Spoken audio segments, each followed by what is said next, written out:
In the quiet suburbs of Crestwood, a young woman named Amelia believed she had finally found a life of simple, ordinary love. 6 months pregnant and deeply in love with her husband, Ethan, she endured the constant scorn of his wealthy family, who saw her as nothing more than a penniless girl from the wrong side of the tracks.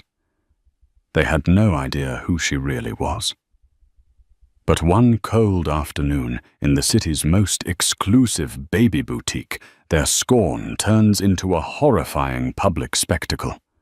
What they don't know is that the woman they are trying to break is more powerful than they could ever imagine, and her secret is about to bring their entire world crashing down. Amelia Thorne traced the condensation on the kitchen window with a fingertip, a small, wistful smile on her face. Outside the autumn leaves of Crestwood were a riot of gold and crimson, painting the quiet middle-class street in warm hues. Their 2-bedroom rented house, with its slightly creaky floorboards and a garden that was more weeds than roses, felt like a sanctuary. It was simple, it was real, and most importantly, it was a life she had chosen. A life where she was just Amelia, a former librarian, a loving wife, and soon a mother. Her husband, Ethan Thorne, walked in, wrapping his arms around her from behind and resting his hands on her burgeoning belly. He smelled of coffee and the crisp morning air. "What's got my 2 favorite people so captivated?" he murmured, kissing the side of her neck. "Just watching the world go by." She sighed contentedly, leaning back against his solid frame. "Thinking about how lucky I am." "I'm the lucky one," he insisted, his voice earnest. "You know that, right, despite everything." Everything was the unspoken word that hung in the air whenever they talked about his family. The Thornes were Crestwood royalty, their name synonymous with a successful regional construction empire built by Ethan's father, Robert. They lived in a sprawling mansion on the other side of town, a place of polished marble, cold gazes, and suffocating expectations. To them, Amelia was a colossal disappointment. She had no pedigree, no trust fund, and no connections that could benefit the Thorne dynasty.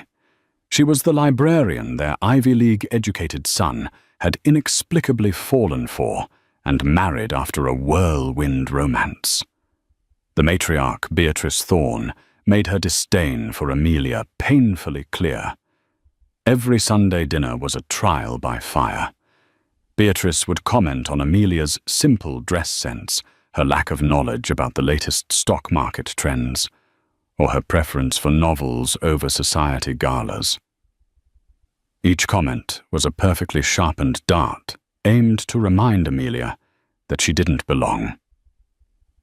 "Don't let her get to you, Ames," Ethan would always say on the drive home. "She's just from a different generation. She doesn't see you like I do." But Amelia saw the way Ethan's shoulders tensed in his mother's presence, the way he'd offer a weak defense before inevitably falling silent. He loved his mother, and he was terrified of her disapproval. That fear Amelia knew was a chasm between them. What Ethan and his entire family didn't know was that Amelia's simple life was a meticulously crafted illusion. The name she had been born with wasn't Amelia Evans, the fabricated identity of an orphan who'd put herself through state college. Her real name was Amelia Sterling. She was the sole heir to Sterling Enterprises, a global conglomerate with holdings in technology, finance, and real estate that dwarfed the Thornes' local construction business into utter insignificance. The Thornes' mansion could fit inside the foyer of her family's New York penthouse. After her parents' tragic death in a private jet crash when she was 18, Amelia had inherited it all.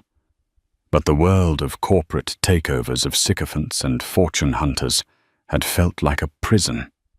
She'd watched friends get betrayed by people only interested in their proximity to wealth.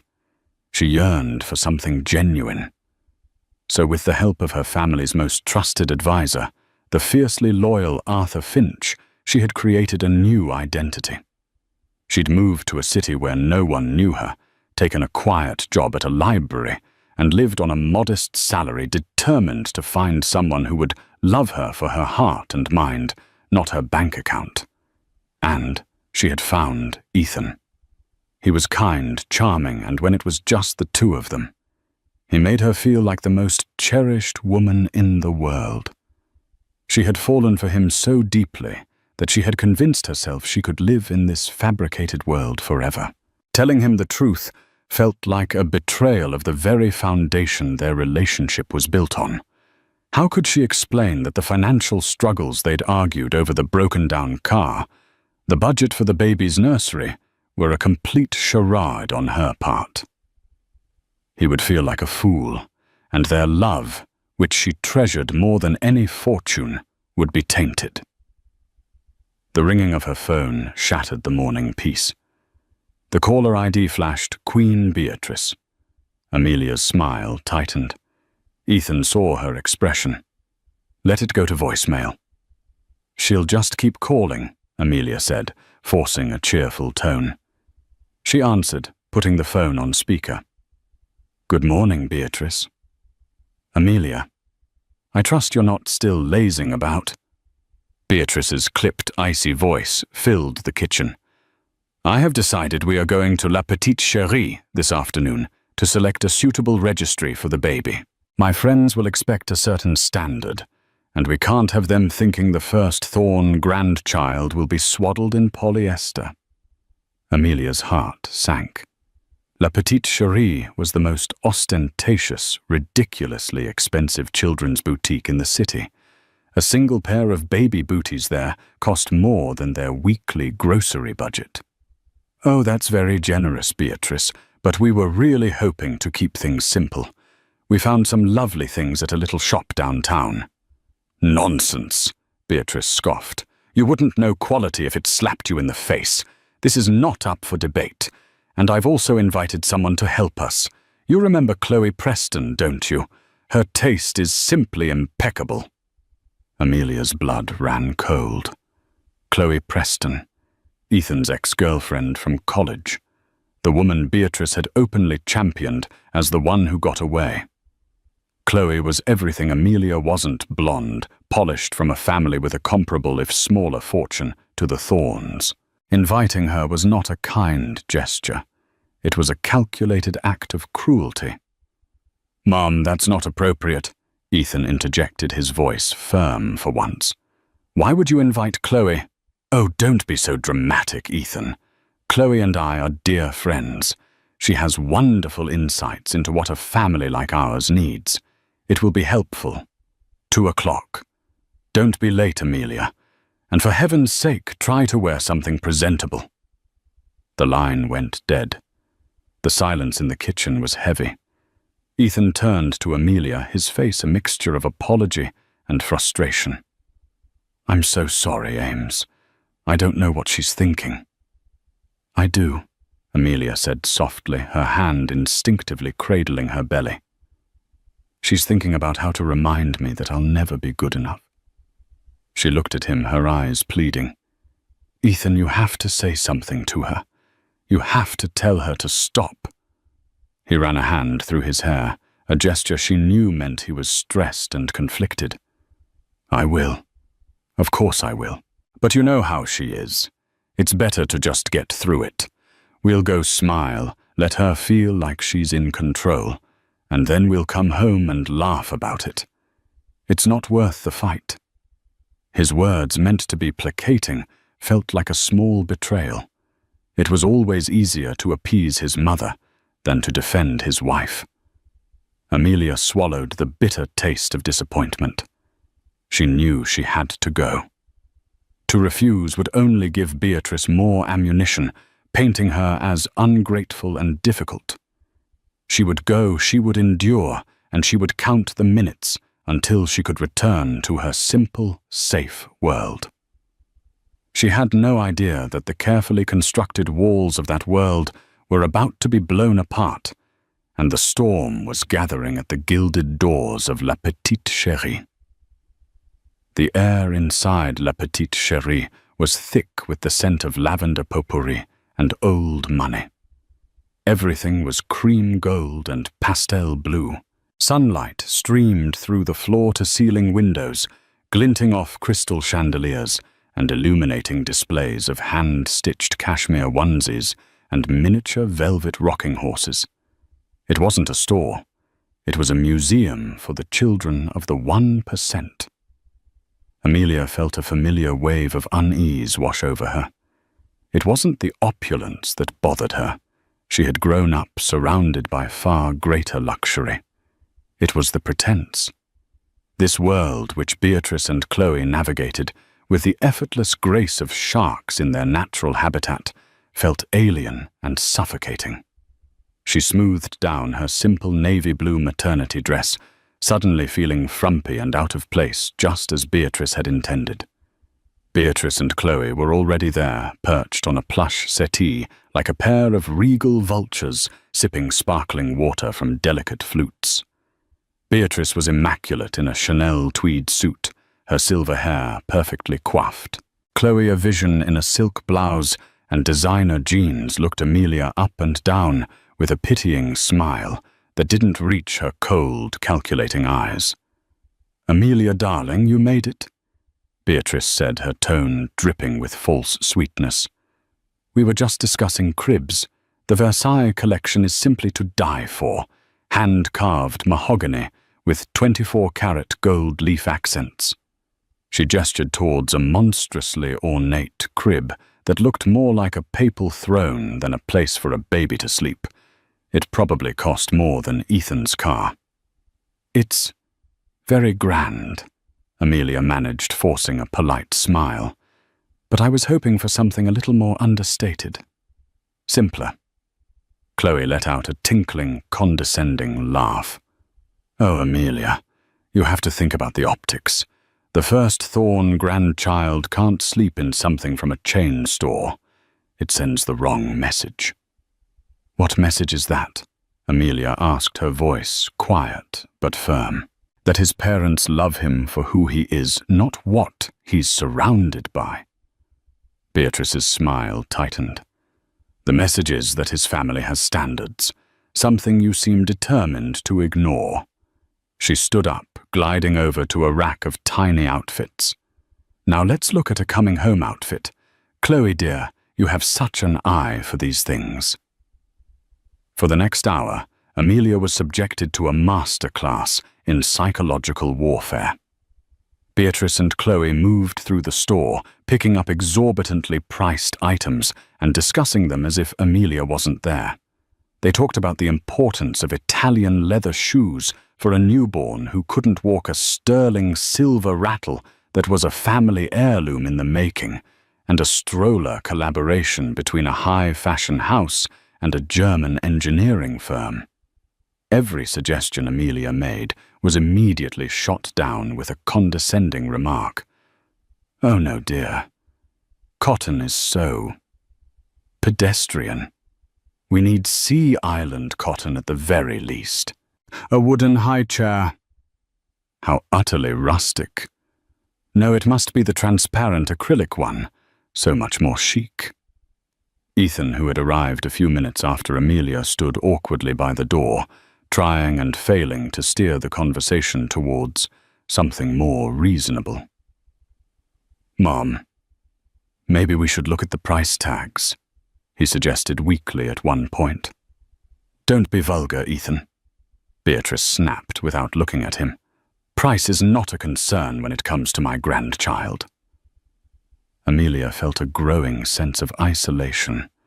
She watched Ethan, hoping he would put his foot down, draw a line in the sand, and defend their right to raise their child as they saw fit. But he just fidgeted, offering placating smiles and non-committal shrugs. He was a spectator at his own wife's humiliation. The situation escalated when Chloe picked up a delicate hand-embroidered christening gown. "This is it, Beatrice. It's perfect, classic, elegant. It's the kind of thing that gets passed down through generations. It's beautiful, Beatrice agreed, her eyes gleaming. She turned to Amelia. We'll take this, of course. Amelia looked at the tag discreetly. $5,000 for an outfit a baby would wear for 2 hours. It was obscene.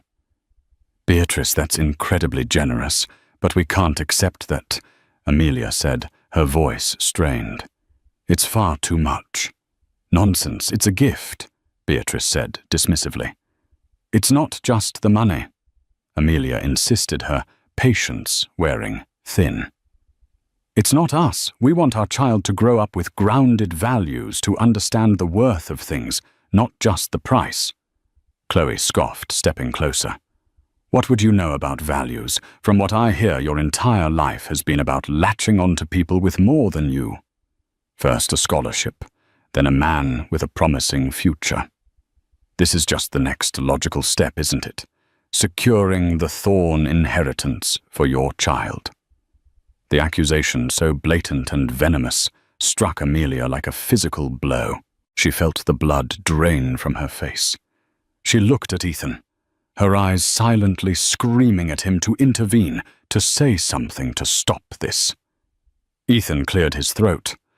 Chloe, that's out of line. It was the weakest defense imaginable. There was no anger in his voice, no outrage. It was a polite reprimand, like telling a child not to run indoors. Chloe just smirked, emboldened by his weakness. Is it? Or is it the truth everyone's thinking, but is too polite to say, Beatrice just wants to ensure her grandchild has the best of everything, something its mother clearly can't provide and doesn't appreciate? That's enough, Amelia said, her voice trembling with a mixture of hurt and rising anger. You know nothing about me. I know that you showed up out of nowhere and trapped a man who was destined for so much more. Chloe hissed, her voice low and menacing. You're a leech, Amelia, and sooner or later everyone is going to see it. The store had grown quiet. A sales associate hovered nervously nearby, pretending to adjust a display of baby bonnets. Beatrice watched the exchange with a look of smug satisfaction. This was exactly what she had wanted. She had orchestrated this confrontation to break Amelia, to prove to Ethan that he had made a terrible mistake. Amelia felt the sting of tears behind her eyes, but she refused to let them fall. She would not give them the satisfaction. She looked at her husband, the man she had given up her world, for the man who was supposed to be her partner and protector. He stood there frozen, his face pale, trapped between the woman he married and the woman who raised him. And in his silence, she felt a profound and devastating crack form in the foundation of her love. I need some air, she whispered, turning to leave. Her hands were shaking. The weight of her secret, of the double life she was leading, pressed down on her, making it hard to breathe. All she had ever wanted was love, pure and simple. But in that moment, surrounded by a fortune that was a pittance compared to her own, she had never felt so utterly poor. The storm had not just gathered. It had broken, and she was standing in the heart of it, completely alone. As Amelia turned to walk away, her legs unsteady, Beatrice stepped forward, blocking her path.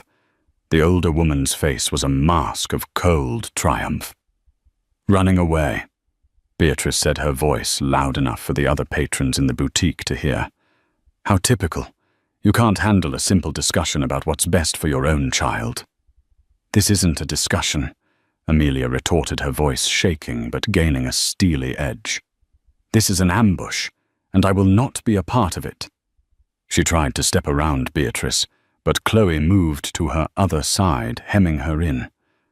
The two women stood like prison guards, their expensive perfumes mingling in a cloying, suffocating cloud.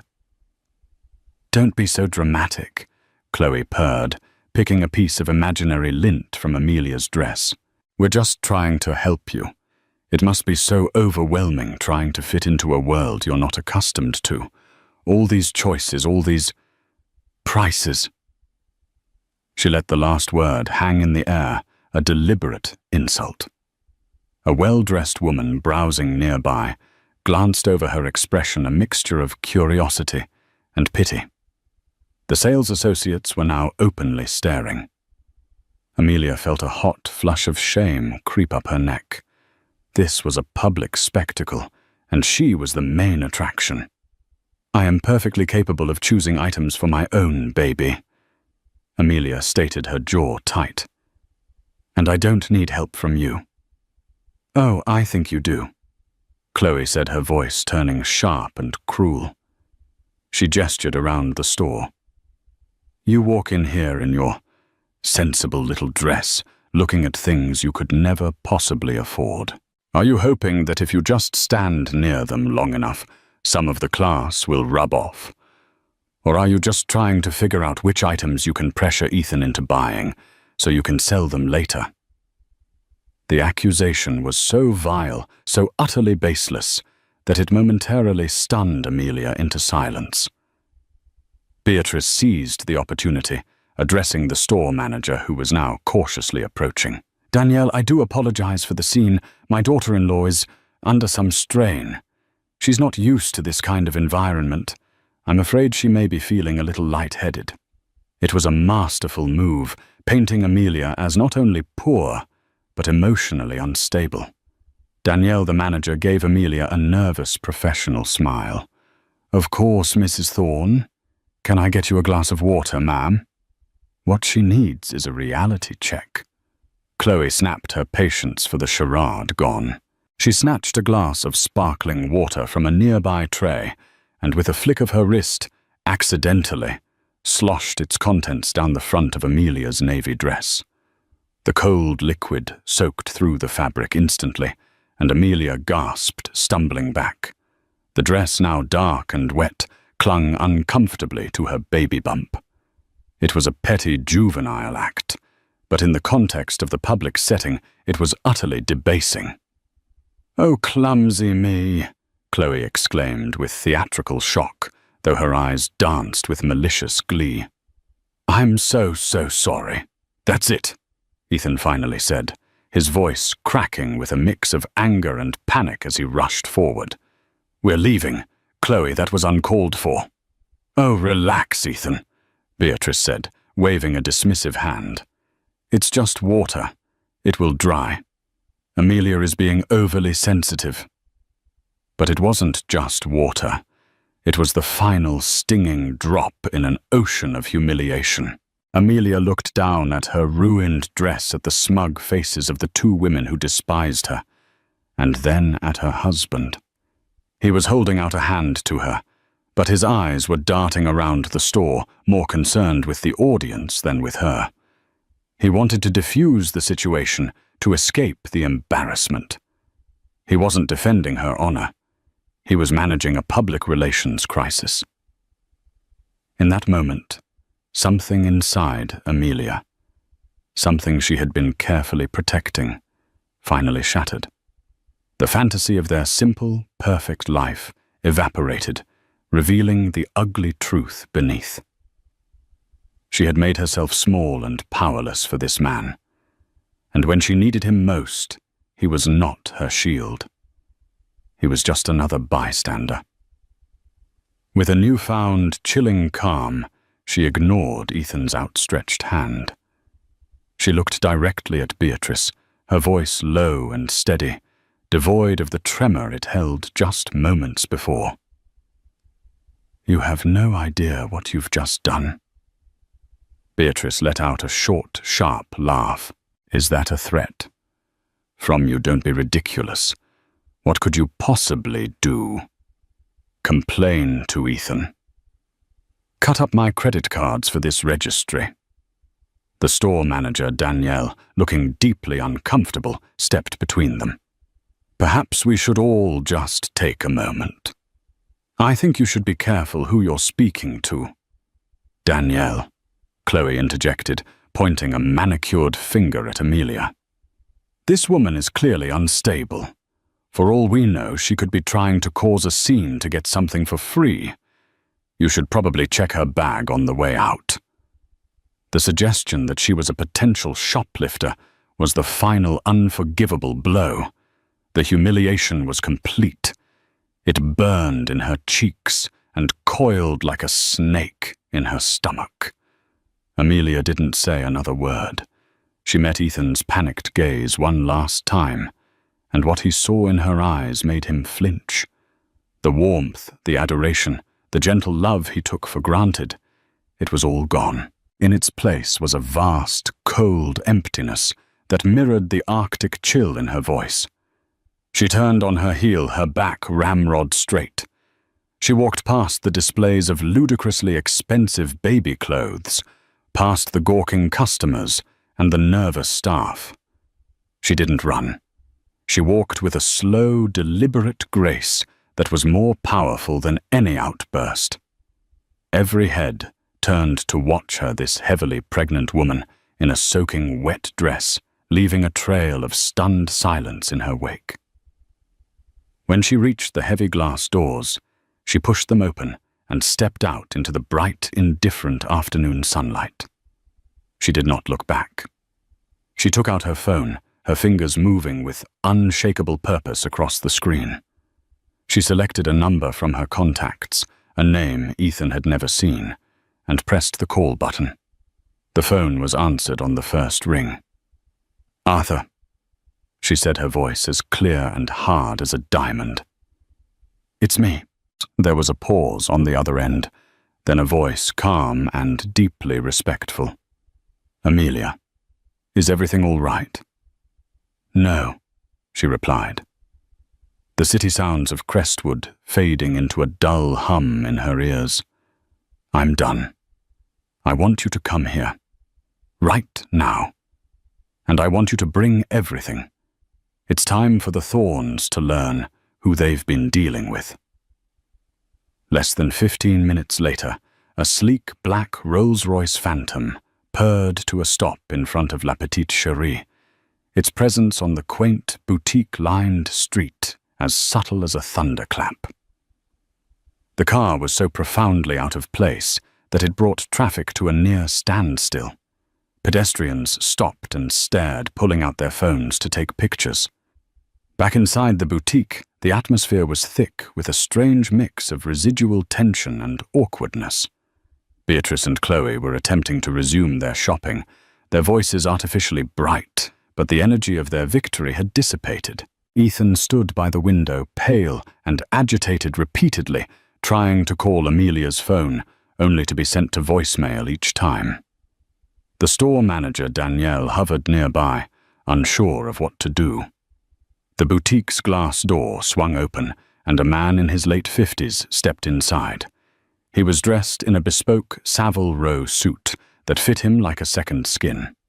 His silver hair was neatly combed, his posture was impeccable, and he exuded an aura of quiet, unassailable authority.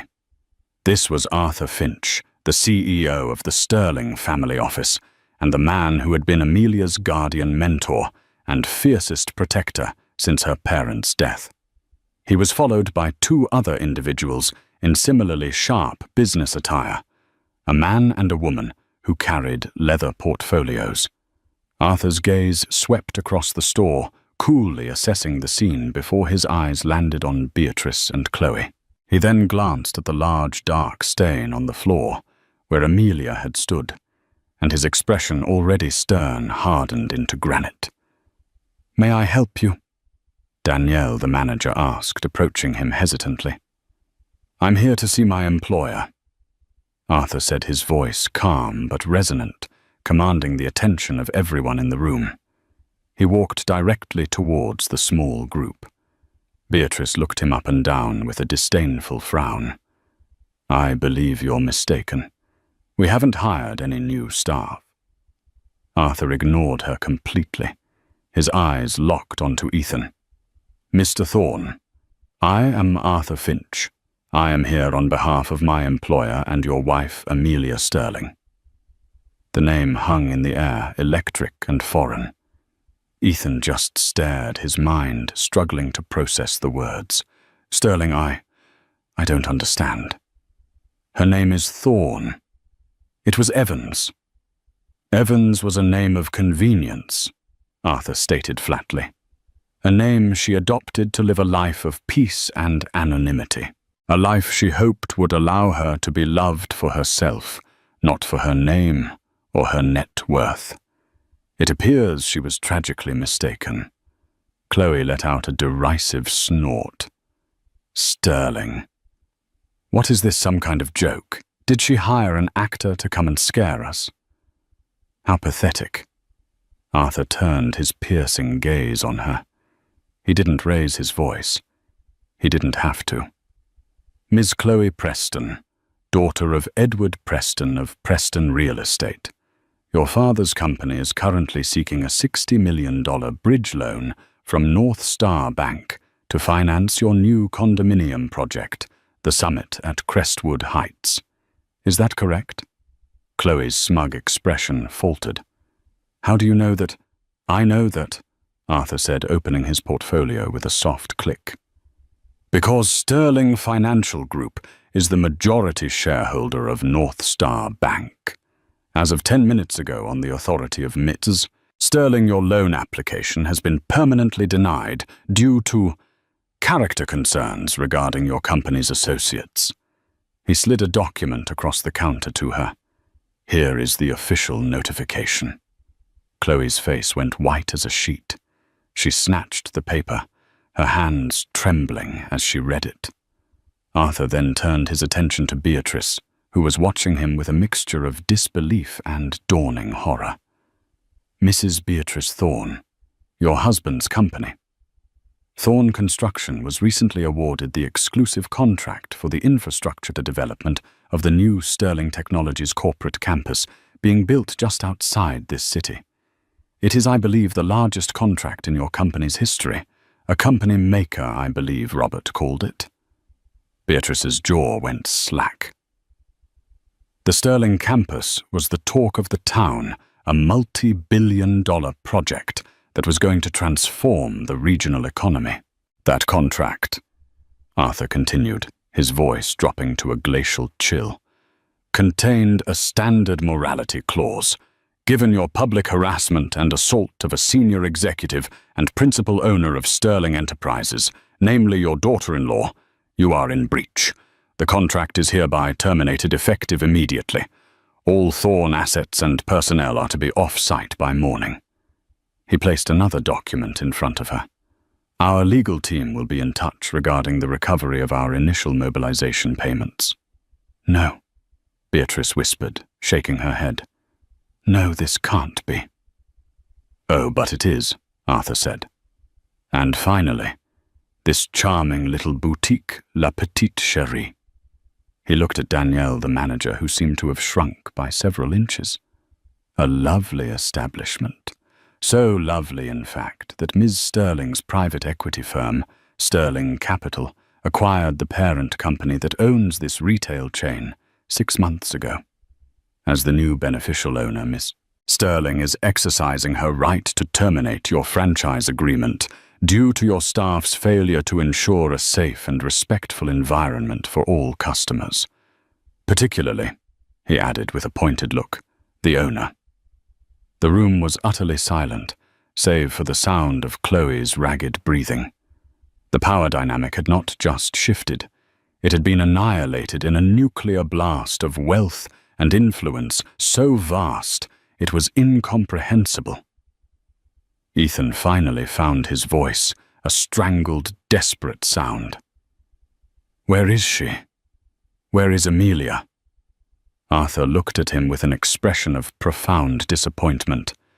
She is where she should have been all along, surrounded by people who protect her, not by those who stand by and watch as she is humiliated. He turned to his associates. Please ensure all parties receive their copies, and have security escort Mrs. Thorne and Ms. Preston from the premises. They are no longer welcome here. 2 security guards who had entered discreetly behind Arthur moved forward. Beatrice looked as if she might faint. Her entire world, her social standing, her family's fortune, her legacy had been dismantled in under 5 minutes by a man she had mistaken for a chauffeur. As the guards led a protesting Chloe and a shell-shocked Beatrice out of the store, Arthur turned back to Ethan. The cold, professional mask dropped for a moment, revealing a flicker of something almost paternal. She loved you, Mr. Thorne. She gave up a world you cannot even begin to imagine just for the simple hope that your love was real. She wanted a husband, not a bodyguard. But she at least deserved an ally. And you failed her. You failed her and your unborn child. Arthur turned and walked towards the door, his footsteps echoing in the cavernous silence of the now tainted boutique. Ethan stood alone, a receipt for his failure in his hand, surrounded by the opulent baby things he could no longer afford, his mind reeling with the name that changed everything: Amelia Sterling. He had not married a poor librarian. He had married an empress, and he had just stood by and watched as the world threw mud at her throne. The fallout was immediate and catastrophic. For Ethan, the world tilted on its axis. He stumbled out of the boutique into the harsh sunlight, the name Amelia Sterling echoing in his mind like a mantra of his own stupidity. He called her again and again. Voicemail. He sent a frantic barrage of texts. Ames, please. I don't understand. We need to talk. I'm so sorry. I love you. The single grey check mark next to each message told him his number had been blocked. He drove home to their small rented house in a daze. The creaky floorboards he used to find charming now felt like a mockery. The simple furniture they'd picked out together at thrift stores seemed like props in a play where he was the only one who didn't know his lines. Her scent lingered. Yeah, lavender and old books, and it was an agonizing reminder of the woman he had lost. Every object was a testament to the lie she had lived and the truth he had been too blind to see. The worn-out sofa where they'd cuddled the chipped mugs, they drank coffee from the stack of books on her nightstand. It was all part of the Amelia Evans costume. A costume she had worn for him. His phone rang, jarring him from his stupor. It was his father, Robert Thorne. His voice wasn't angry. It was hollow, defeated. Ethan, what did you do? Dad, Don't, Robert cut him off. I just got off the phone with Arthur Finch's legal department. It's real, son. The Sterling contract is gone.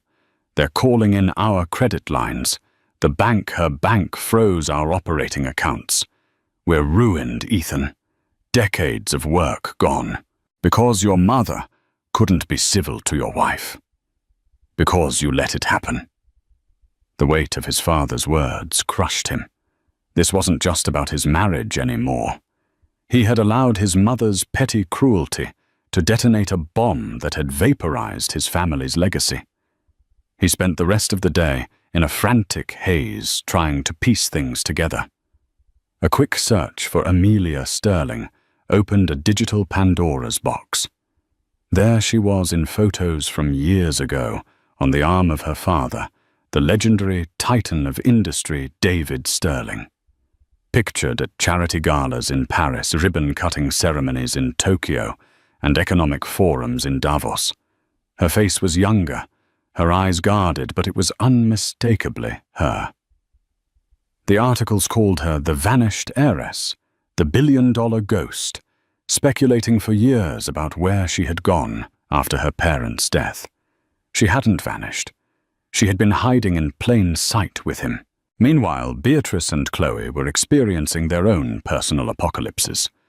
Beatrice arrived home to find her husband, Robert, a man she had dominated for 30 years, looking at her with pure, unadulterated contempt.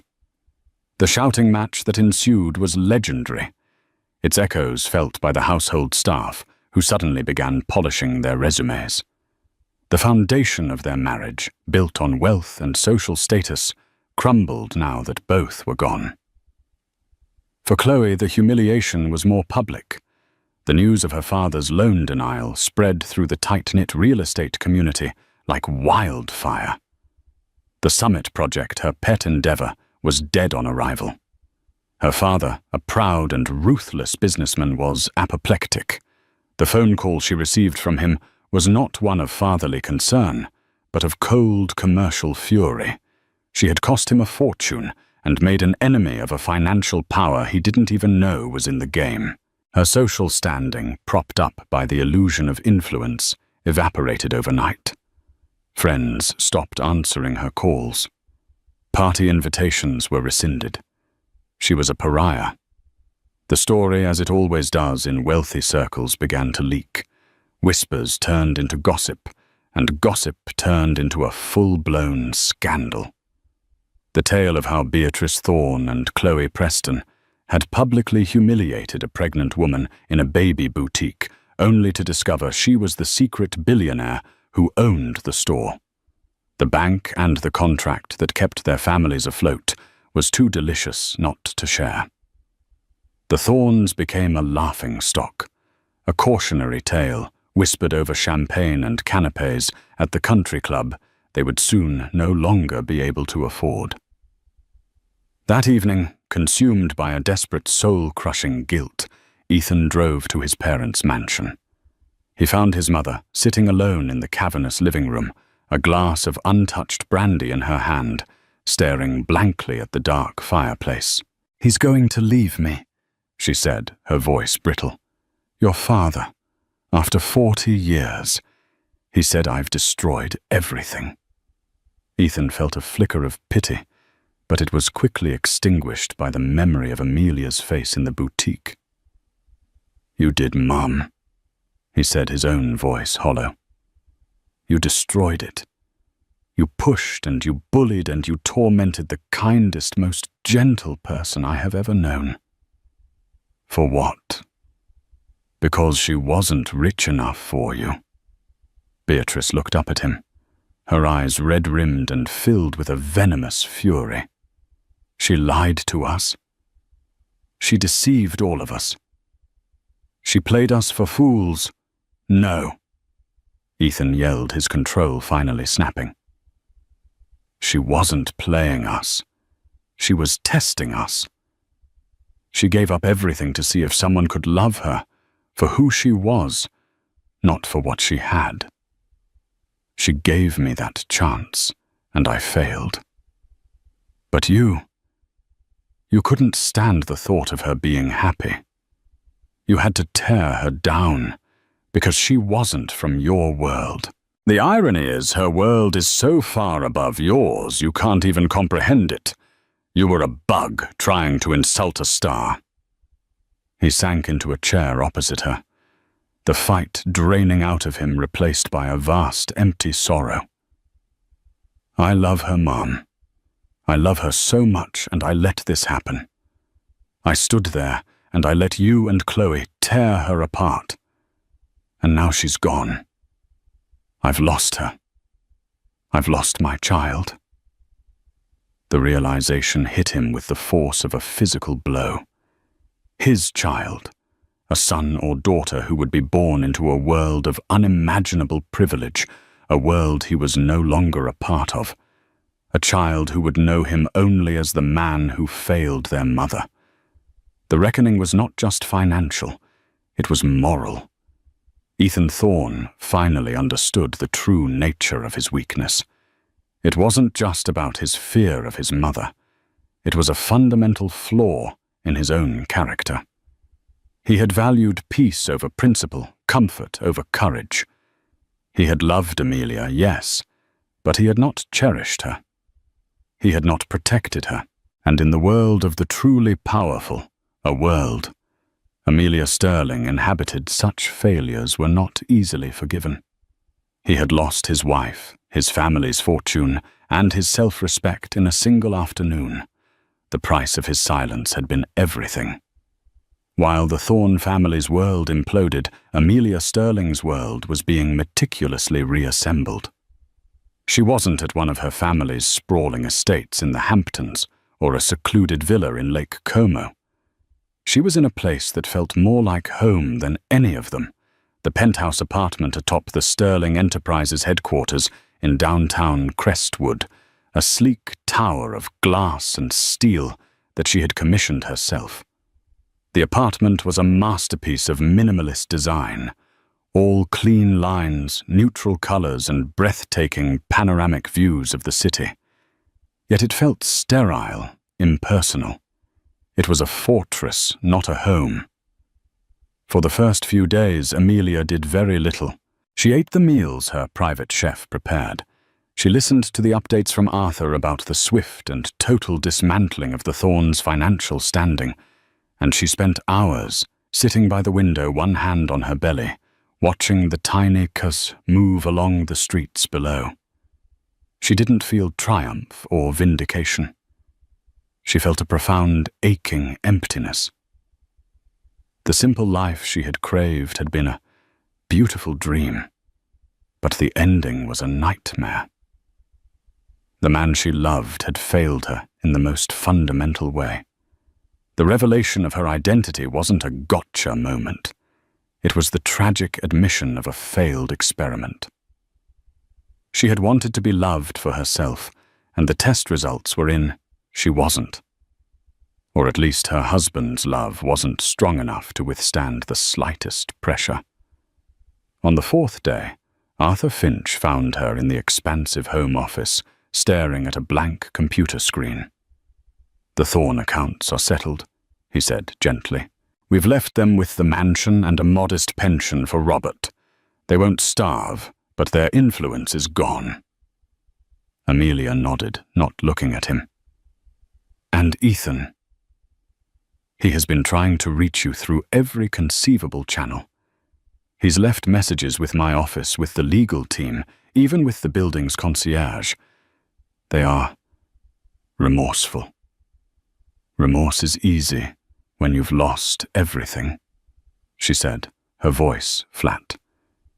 "It's courage that's hard." Arthur stood there for a moment, his posture softening. "Amelia, what he did was unforgivable. But you loved him.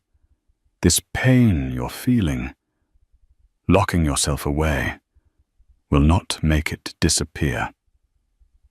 "I'm not locking myself away," she said, finally, turning to look at him. For the first time in days, there was a spark in her eyes, not of joy, but of resolve. "I'm preparing. I'm about to be a single mother. I am the head of a global corporation. I don't have the luxury of falling apart." From that day on, a change came over her. She stopped grieving for the life she had lost and started building a new one. She summoned her top executives, men and women, who hadn't seen her in person for over 2 years. When she walked into the boardroom, her pregnancy evident beneath a tailored but comfortable dress, a hush fell over the room. They saw the same brilliant mind they remembered, but there was a new hardness in her eyes, a new economy in her words. This was not the vanished heiress. This was the queen returned to claim her throne. She delved into the company's projects with a ferocious intensity. She reviewed quarterly reports, challenged development strategies, and made decisions with a clarity and speed that left her board members breathless. She was particularly focused on the Sterling Foundation, the company's charitable arm. She tripled its funding, directing a massive new initiative to build and support shelters for single mothers and victims of domestic abuse. She poured her pain into purpose. Ethan, meanwhile, was living in his own personal hell. He had moved out of their rented house, unable to bear the memories, and was staying in a small, soulless corporate apartment his father had kept. He wrote letters to Amelia every day, long, rambling pages filled with apologies, explanations, and desperate pleas for a second chance. He knew she would never receive them, but he had to write them. He tried to understand her. He thought about the sacrifices she had made. She who could have anything in the world had chosen to live in a drafty house, to worry about grocery bills, to wear a simple dress from a department store. She had done it all for him, for the chance at a normal life. And he had repaid her by allowing his mother and his ex-girlfriend to humiliate her over the price of a baby blanket. The shame was a physical thing, a constant weight in his chest. Realizing that apologies were meaningless without action, he started to change his life. He refused any further financial help from his father. He sold his expensive car, the one his mother had bought him as a graduation present. He took the menial entry-level job at a rival construction company that his father's now tarnished name could get him a site assistant, fetching coffee and running blueprints. The work was hard, the pay was low, and his new colleagues looked at him with a mixture of pity and suspicion. But for the first time in his life, he was earning his own way. He was becoming the man he should have been all along. One evening, after a grueling 10-hour shift, he saw a news report on the TV in a bar. It was a local feature on a surprise visit to a new women's shelter downtown. The benefactor was making an appearance, and then she was on the screen. It was Amelia. She looked regal, confident, and breathtakingly beautiful. She moved with a purpose and grace that stole the air from his lungs. She was speaking to a group of women, her hand resting on her stomach, and she was smiling. It was a real smile, one he hadn't seen in so long. "Every person deserves a safe space," she was saying to the reporter. "A place where they are protected, valued, and given the strength to build a new future for themselves and their children. Strength isn't about how much you have. It's about what you do when you have nothing left." Watching her, Ethan finally understood. Amelia wasn't a damsel in distress waiting to be rescued. Her strength wasn't in her billions. It was in her character, the very thing he had failed to show. She was building a new world for herself and their child, a world founded on real strength and purpose. And if he ever wanted to be a part of it, even on the outermost fringes, he couldn't just say he was sorry. He would have to become a man worthy of her. The path to redemption was long, and he had only just taken the first step. 3 months passed. The seasons turned, and the chill of autumn gave way to the crisp, cold air of winter. Crestwood was decorated for the holidays. But for Ethan, there was no cheer. His life had found a new, monotonous rhythm wake before dawn work, a physically demanding job, come home to an empty apartment and write another letter to Amelia that he knew she would never read. He had lost weight, and his hands, once soft from an office job, were now calloused and rough. He was tired, but it was a clean kind of tired. For the first time, he felt like he was building something real, even if it was just a small piece of his own shattered self-respect. He kept track of Amelia through the news. He saw the announcements from the Sterling Foundation, the glowing profiles in business magazines, hailing her return as a visionary leader. Every image of her poised and powerful was a knife to his heart. She was thriving not in spite of him, but in his absence. He was a footnote in her story. His chance, when it came, was not one he sought. One Saturday, he was volunteering with a crew from his new job, helping to do some pro bono repair work at the very women's shelter Amelia had opened. He was on a ladder, patching a section of drywall, when a familiar black Rolls-Royce pulled up outside. His heart hammered against his ribs. Amelia stepped out of the car, followed by Arthur Finch. She was heavily pregnant now, her due date clearly approaching. She wore a simple but elegant cashmere coat, and she moved with the slow, careful grace of late pregnancy. She hadn't seen him. He almost scrambled down the ladder to hide, but something stopped him. Hiding was what the old Ethan would have done. He stayed where he was, his heart pounding, and continued his work. He could hear her voice as she toured the facility, her tone warm and engaged as she spoke with the shelter's director. Eventually, her tour brought her to the hallway where he was working.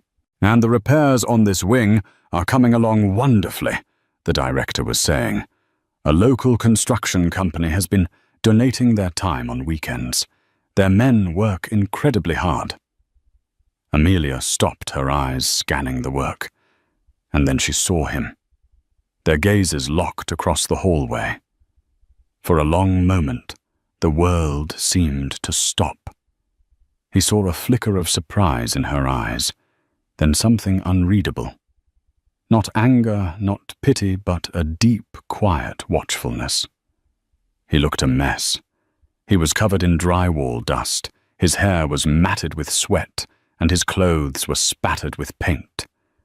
He looked nothing like the polished man she had married. He slowly climbed down the ladder, his heart in his throat.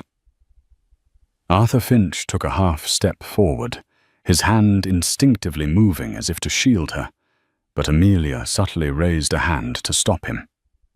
"Ethan," she said. Her voice was calm, neutral. "Amelia," he croaked, his own voice raspy. I didn't know you would be here.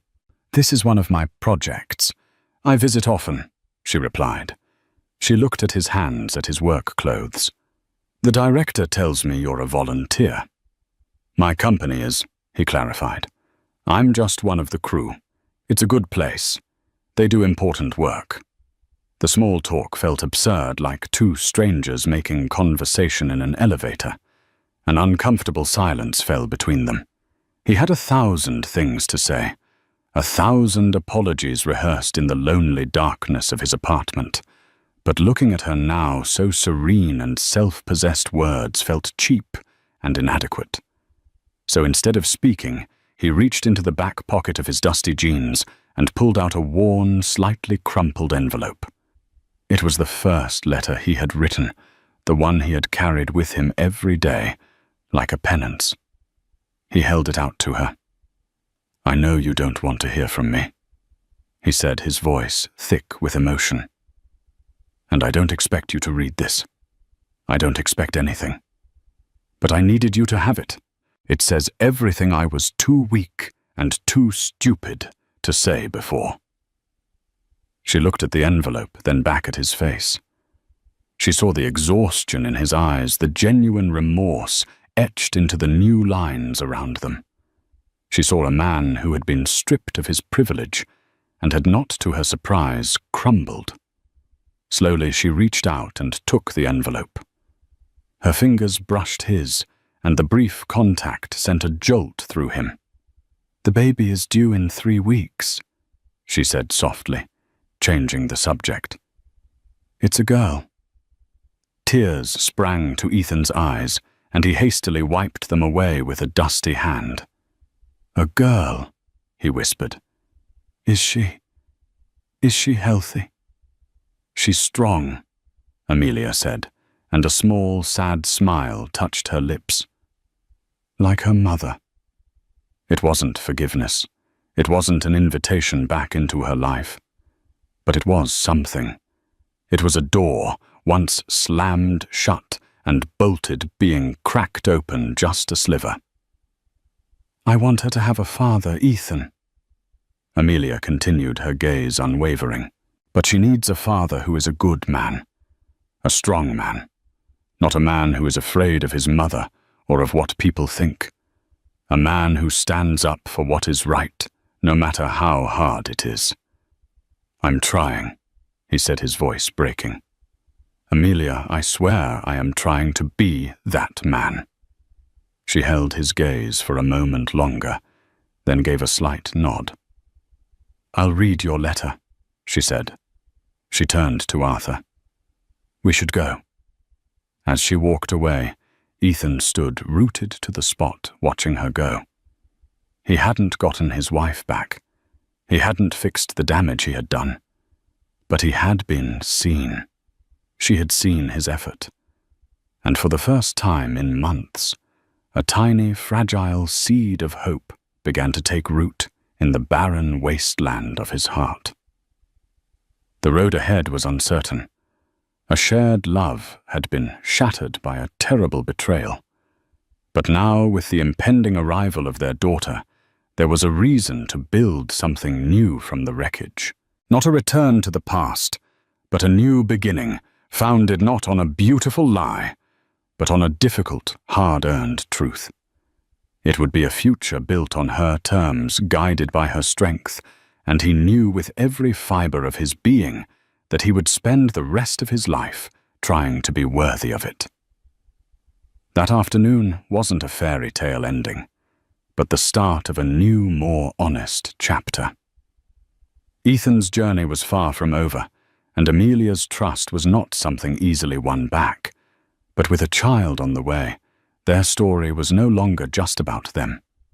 It became a story of redemption, of earning a place in his daughter's life, and of proving that a person can truly change.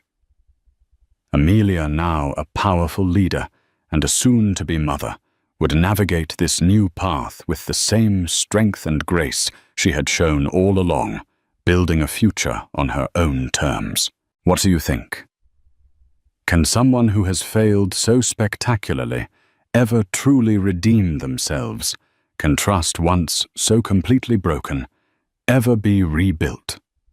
This story is a reminder that our true character isn't shown in our best moments, but in how we react when we are at our worst. If this story moved you, please hit that like button. Share it with someone who loves a powerful comeback story, and be sure to subscribe to our channel for more real-life drama that will keep you on the edge of your seat. Drop a comment below and let us know if you think Ethan deserves a second chance.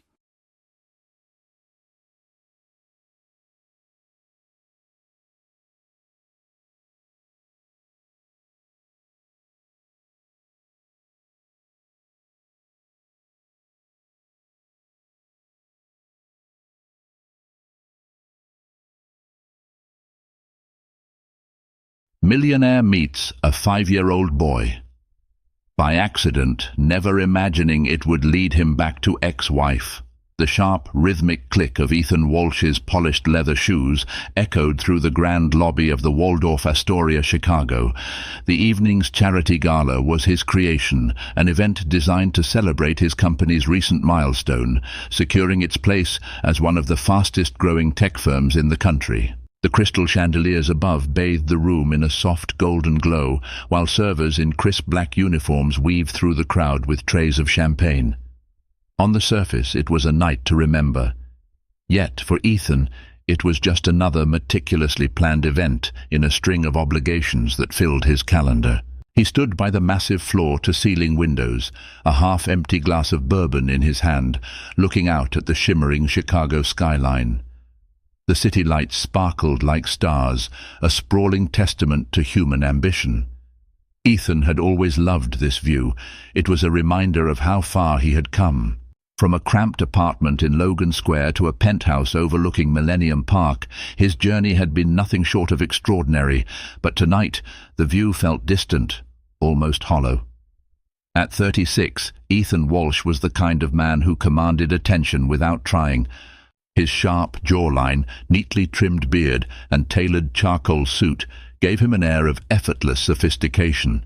His dark eyes, however, carried a quiet intensity that made people think twice before crossing him. Ethan had built his empire from the ground up.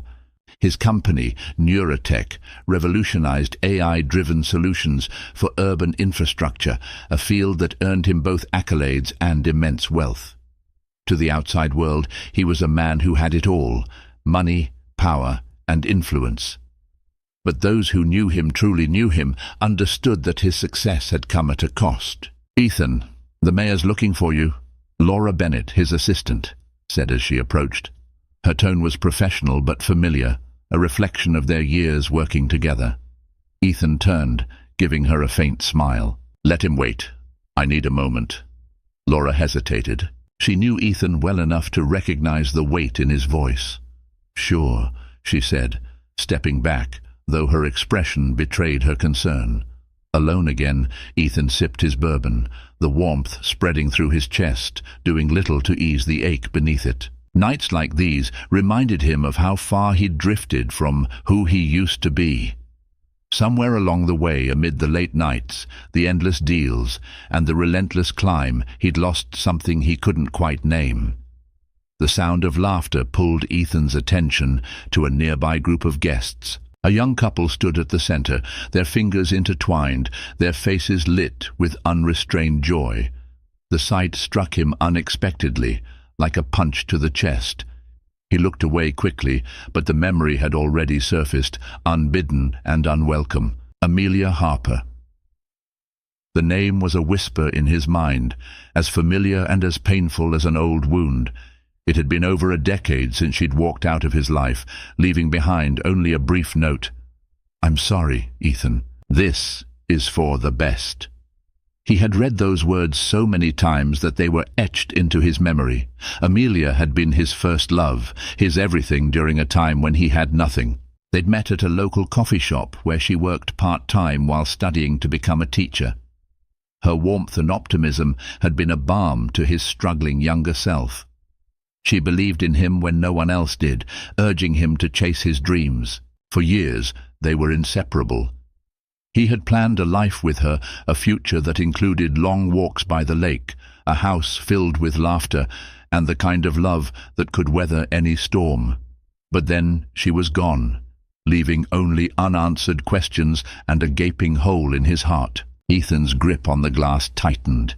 He had buried those memories under layers of ambition, convincing himself that success would fill the void she'd left.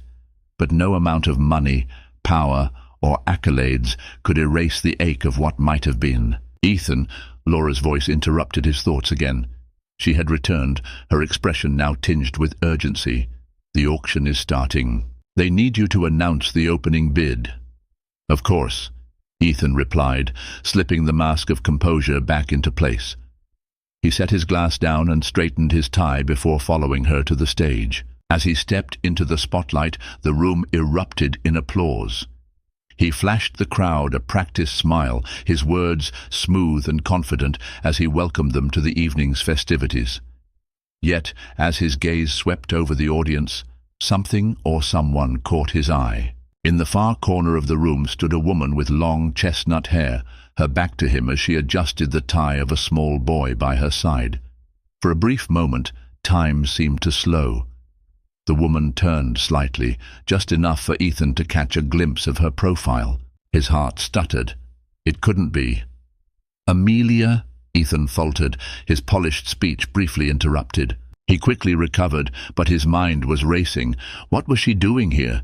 And the boy, was he hers? Questions swirled in his mind, each more unsettling than the last. The auction proceeded, but Ethan's attention was elsewhere. He found himself scanning the crowd repeatedly, searching for her again. But when the lights dimmed and the focus shifted to the items being bid on, she was nowhere to be seen. For the rest of the evening, a quiet tension coiled in Ethan's chest. He knew he couldn't let this go. If it really was Amelia, he needed answers. Why had she left? What had happened to her? And why, after all these years, had she reappeared in the most unexpected way? As the night wound down and the guests began to leave, Ethan remained by the windows, his earlier thoughts replaced by a single, consuming question: what if this is my second chance? The following morning arrived cloaked in heavy clouds, the sun struggling to pierce through the gloom. From the floor-to-ceiling windows of his penthouse, Ethan watched as the rain began to patter against the glass, its rhythm steady and relentless. Chicago's skyline stretched before him, a city alive with movement, yet he felt oddly disconnected from it all. The events of the previous night lingered in his mind like a haunting refrain, every detail replayed with maddening clarity, the soft glow of the gala lights, the hum of the crowd, and that fleeting glimpse of her. Amelia. Ethan closed his eyes and leaned against the cold steel of the window frame, trying to steady his thoughts. Had it really been her?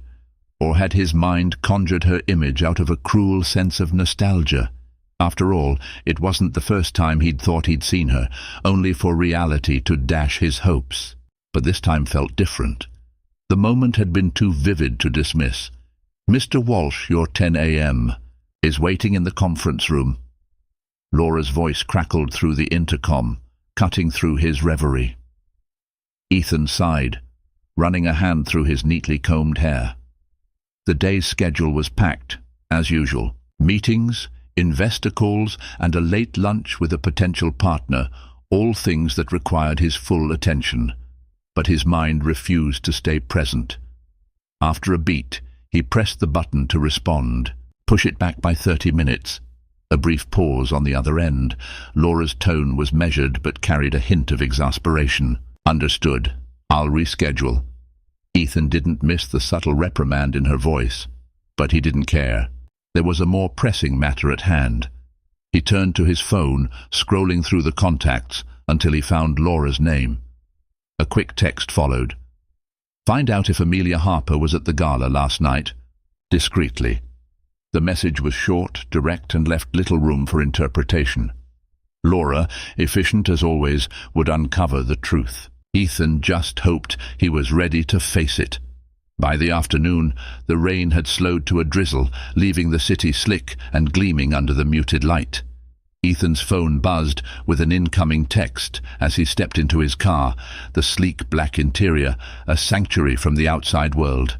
He glanced at the screen, his pulse quickening.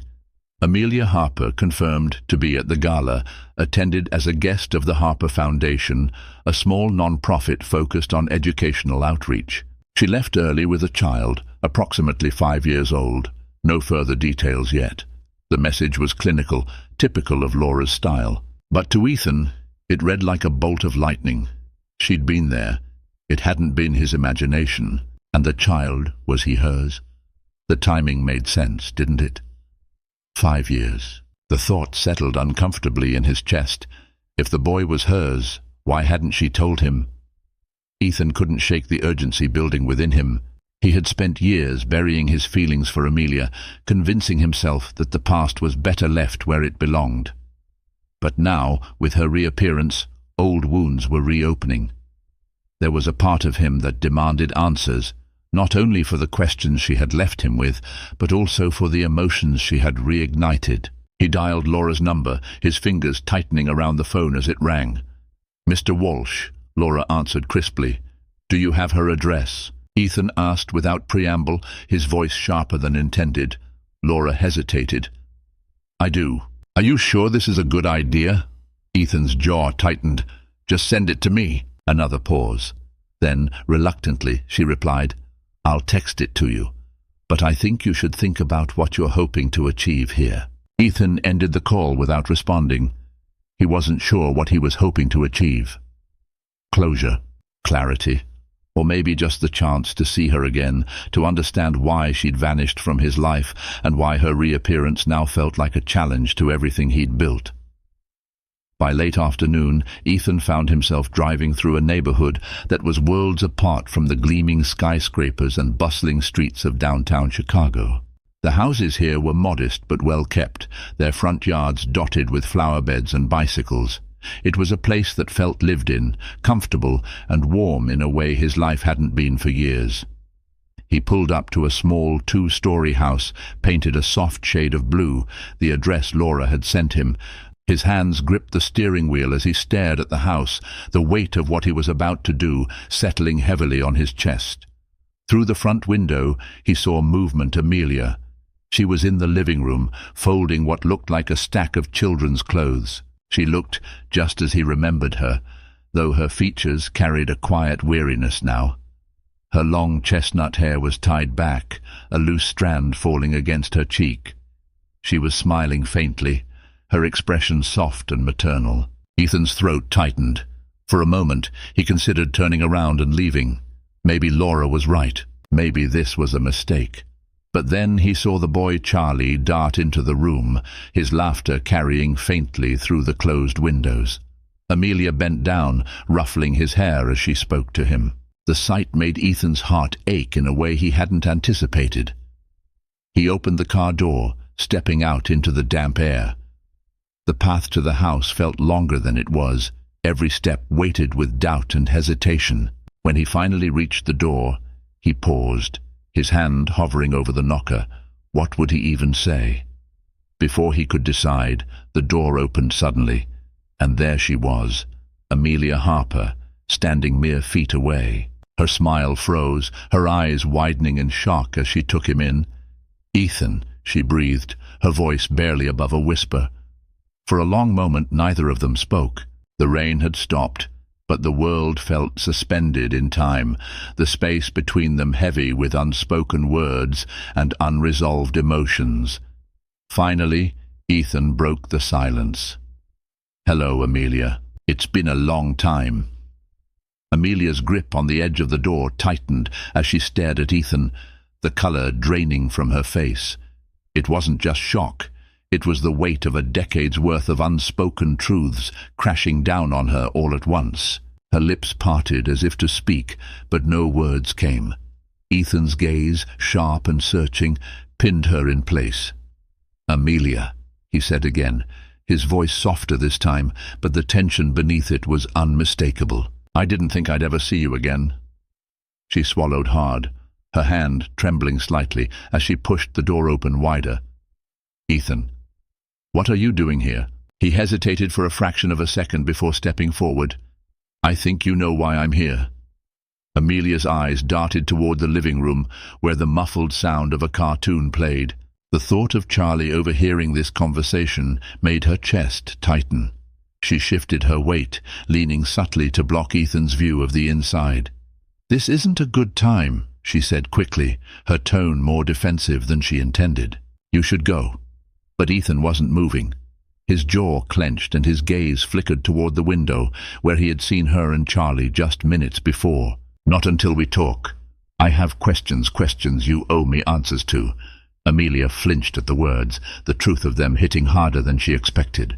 She wanted to close the door, to retreat into the safety of her carefully constructed life. But she knew Ethan too well. He wouldn't leave without the answers he came for. After a long, tense pause, she sighed and stepped aside. "Fine. 5 minutes." Ethan stepped into the house, the warm, lived-in space a stark contrast to the sterile luxury of his penthouse. The faint smell of lavender lingered in the air, mingling with the aroma of freshly brewed coffee. A small stack of children's books sat on the coffee table, alongside a half-finished Lego project. It was a scene of quiet domesticity, yet it felt charged with an undercurrent of tension. Amelia gestured toward the couch, but Ethan remained standing, his arms crossed tightly over his chest. "You disappeared without a word," he began, his voice low but steady. "You left me a note, Amelia. A note, and then you vanished."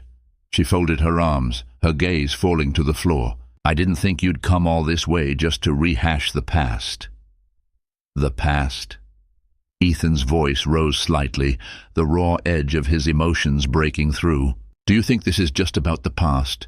You were everything to me, and you walked away without an explanation.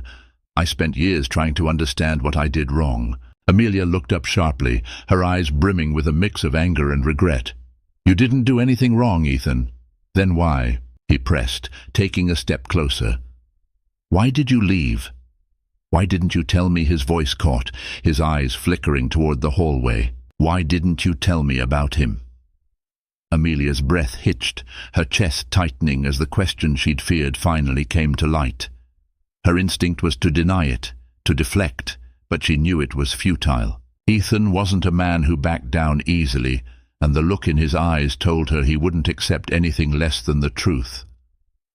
"Charlie," she said softly, her voice trembling. "His name is Charlie."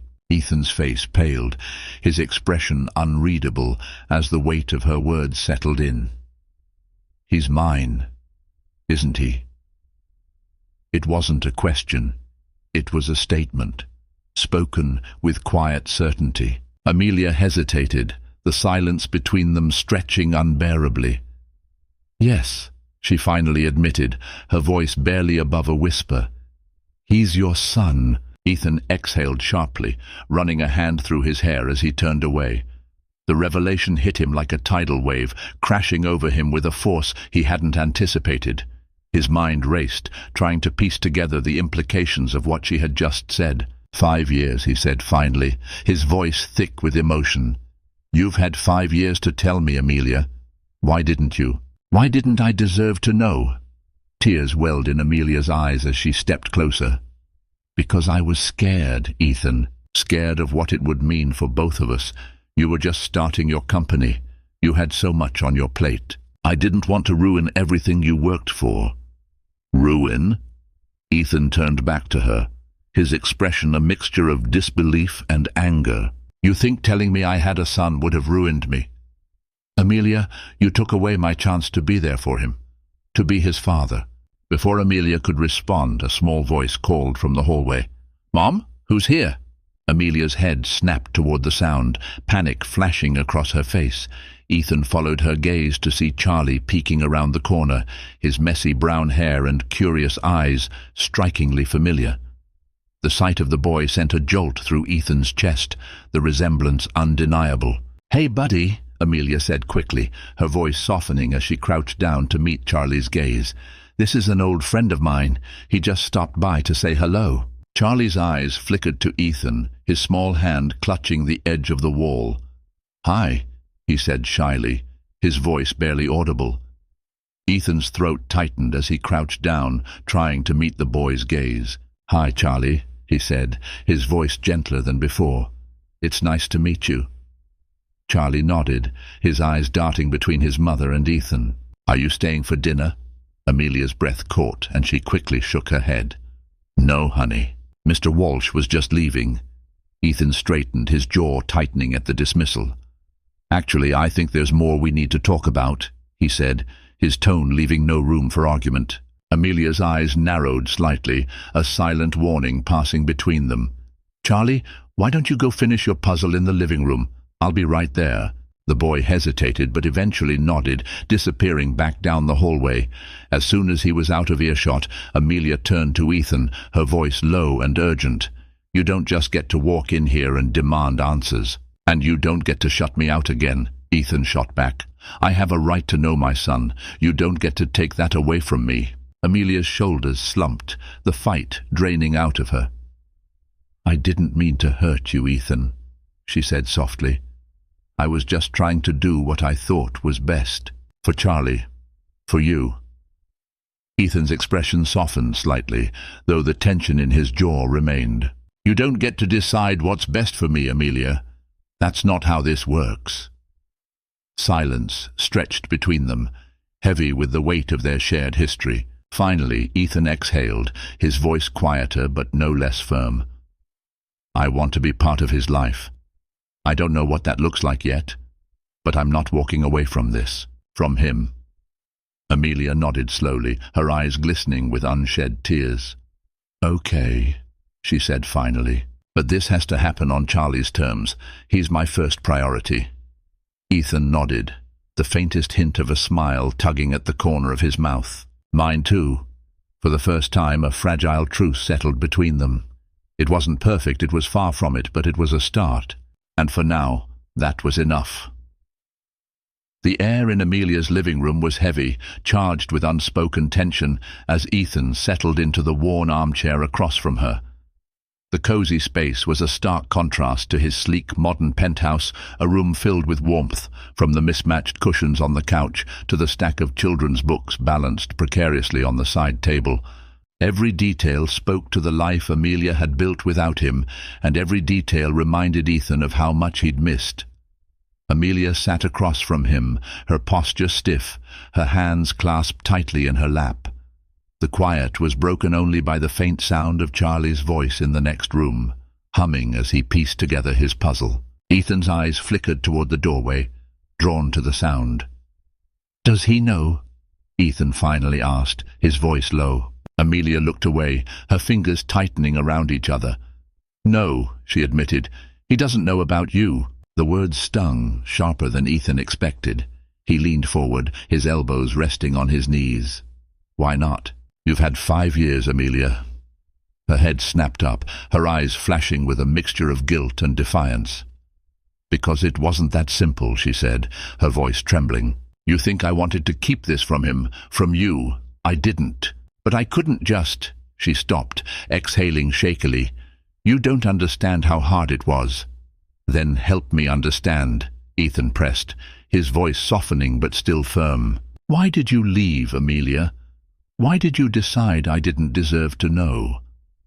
Amelia's gaze dropped to her lap, her shoulders slumping as if the weight of her choices was finally too much to bear. "I was scared," she admitted, her voice barely above a whisper.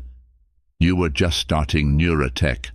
I saw how much pressure you were under, how much you were sacrificing to make it work. I didn't want to be the thing that made you choose between your dream and us."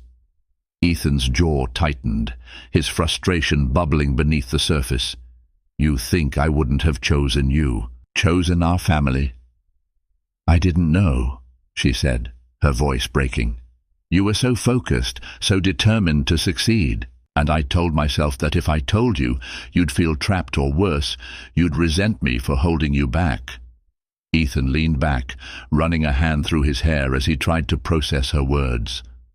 "So you made the choice for me," he said bitterly. "You decided what I could handle, what I deserved to know." Tears shimmered in Amelia's eyes, but she blinked them away. "It wasn't fair. I know that now. But at the time, it felt like the only choice I had." The weight of her confession hung between them, filling the small room like a storm cloud. Ethan glanced toward the doorway again, his thoughts drifting to Charlie. "And what about him?" he asked, his voice quieter now. "Doesn't he deserve to know who his father is?" Amelia's lips pressed into a thin line. "He's happy, Ethan. He has a good life." "I didn't want to disrupt that." "Disrupt it?" Ethan repeated, his frustration flaring again. "Amelia, I'm his father. How is that a disruption?" She shook her head, her hands twisting together. "You don't understand. Charlie doesn't know what it's like to have a father. He doesn't miss what he's never had. But if he gets to know you, if he starts to depend on you, and then—" "And then what?" Ethan interrupted, his voice rising. "You think I'll walk away? That I'll abandon him? Is that what you really think of me?" Amelia flinched, her eyes filling with tears. "I don't know what to think, Ethan. I don't know who you are anymore. The man I knew, he's not the man who walked into my house today." Ethan's chest tightened at her words. He wanted to argue, to tell her she was wrong, but the truth was, he didn't know if he could. The man he'd been when they were together felt like a distant memory, buried under years of ambition and success. The tension in the room felt unbearable, the silence between them growing heavier with each passing second. Finally, Ethan exhaled, his voice softer. "I don't know who I am either, Amelia. Not anymore, but I do know that I want to be part of Charlie's life. I need to be—" Amelia looked at him, her expression conflicted. "And what happens when your life pulls you away? Your company, your responsibilities? What happens when Charlie needs you, and you're not there?" Ethan's jaw tightened, but his voice remained steady. "I'll be there," he said firmly. "Whatever it takes, I'll be there." Amelia studied him for a long moment, her eyes searching his face for something, truth perhaps, or sincerity. "This isn't just about you, Ethan," she said quietly. "It's about Charlie. If you're serious about being part of his life, then you have to show him.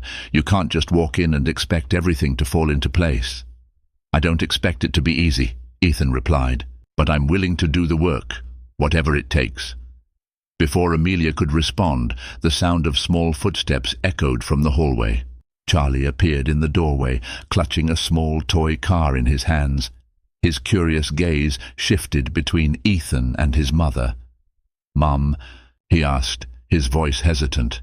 Is everything okay?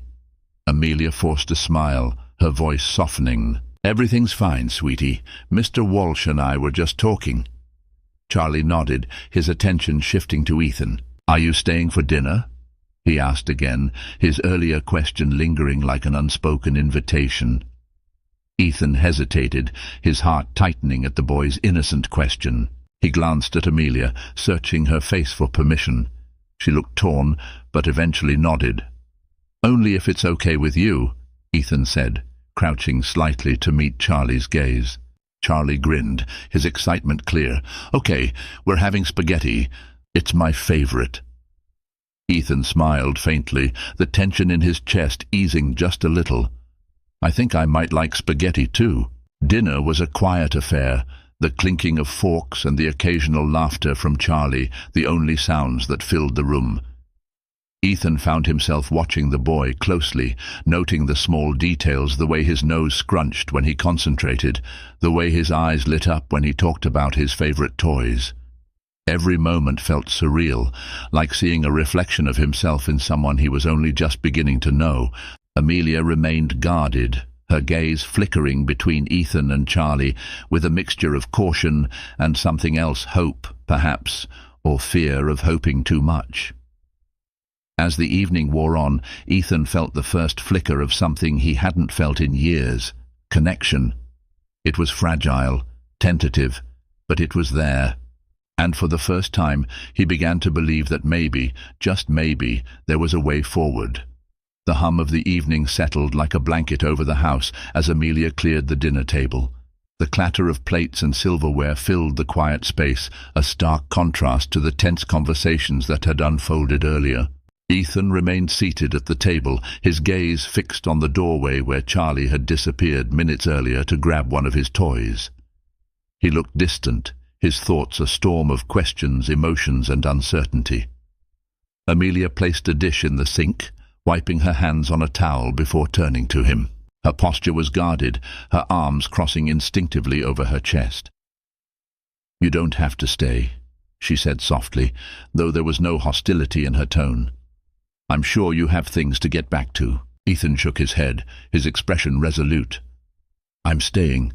If he's willing to let me, I want to spend more time with him." Amelia's lips pressed into a thin line. "This isn't about what you want, Ethan. It's about what's best for Charlie. And what's best for him is to know his father," Ethan said, his voice steady but edged with conviction. "You can't keep me from him, Amelia. Not anymore." Her eyes flashed with a mix of frustration and vulnerability. "I never wanted to keep you from him," she replied, her voice trembling. "But you have to understand, Charlie doesn't know you. You can't just walk in and expect everything to fall into place overnight." Ethan exhaled, leaning back in his chair. "I know it won't be easy," he admitted. "But I'm willing to do the work. I'm not going anywhere." The sound of small footsteps interrupted their conversation. Charlie appeared in the doorway, clutching a worn teddy bear in one hand and a toy car in the other. His face lit up when he saw Ethan still at the table. "Look," Charlie said excitedly, holding up the toy car.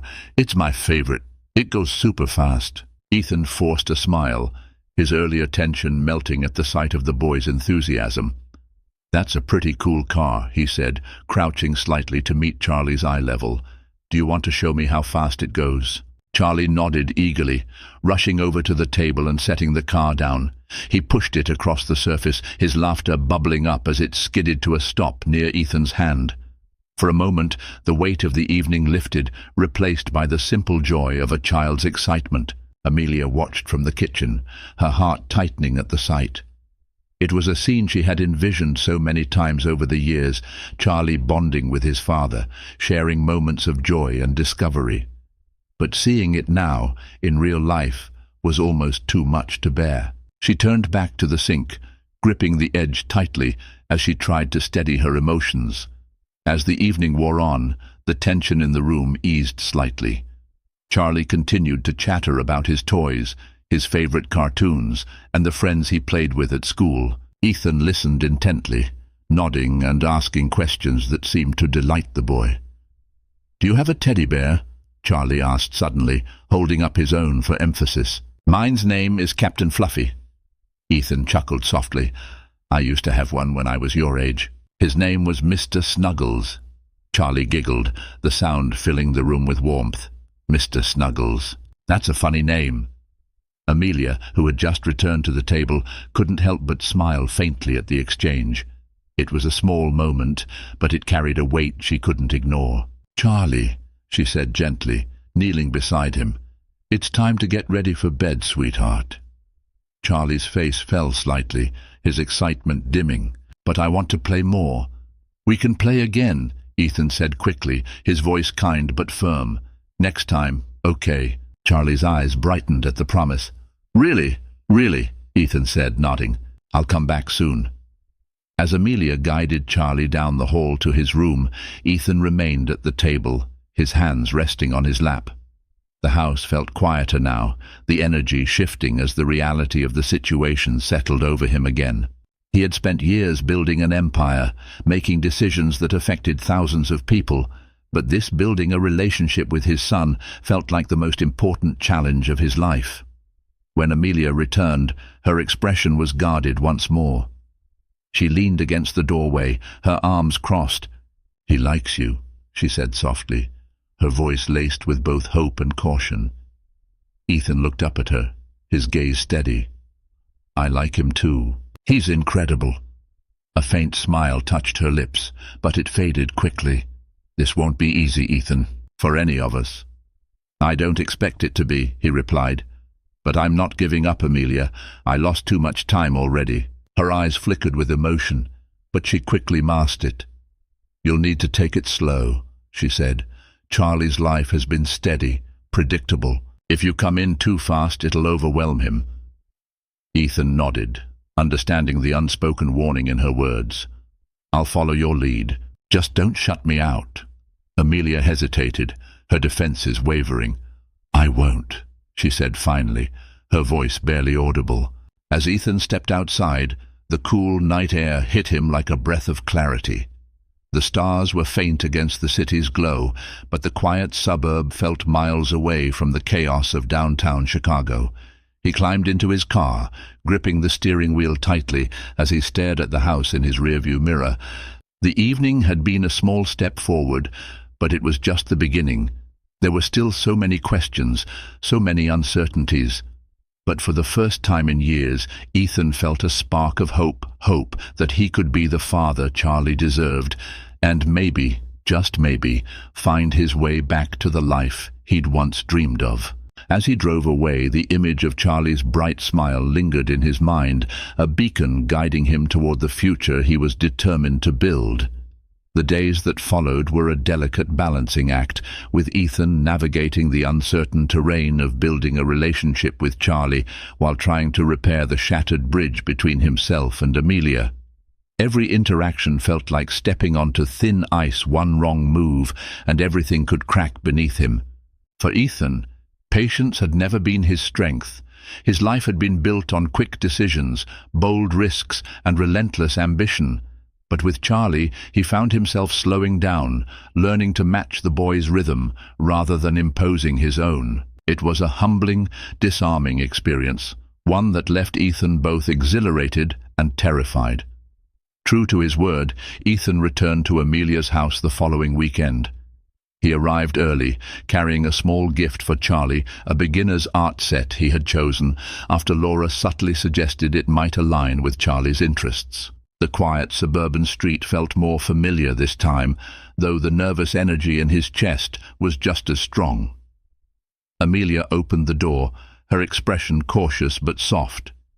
"You're early," she said, stepping aside to let him in. "I figured it's better than being late," Ethan replied, offering a small smile.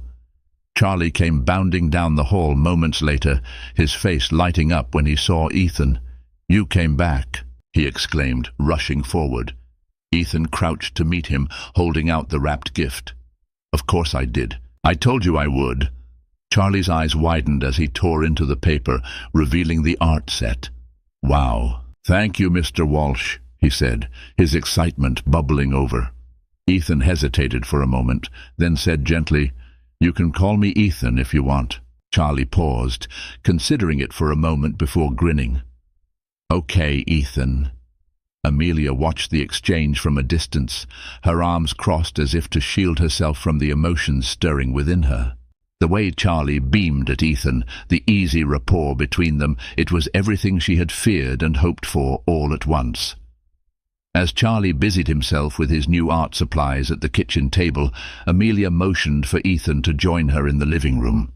The tension between them felt less sharp than before, but it was still there, simmering beneath the surface. "He's really taken to you," she said, her voice low.